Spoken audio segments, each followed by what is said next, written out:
Welcome to the Slop Temple. We pray this video helps. You'll start by scanning a focus set so you don't get overwhelmed. Open your gallery app, give permissions, and sort by date or name to cluster similar shots. Once done, enter select mode and choose one album or your whole camera folder. That's faster than random browsing. You're doing this to reduce visual noise and save space, so prioritize recent months first. Make sure thumbnails load fully before continuing so you don't miss near duplicates. Now you detect and compare.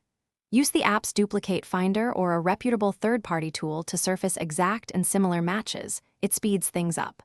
Once candidates appear, view images side by side and check resolution, focus, and file size to decide which to keep.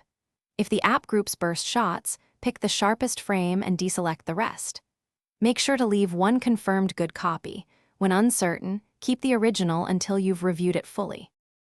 Finish by confirming deletions and then clearing the trash or recently deleted folder to free space.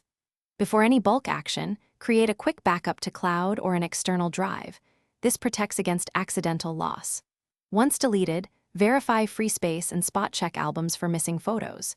If you realize you removed something by mistake, stop and restore from the trash or your backup right away. Do not continue deleting until you've recovered any lost items.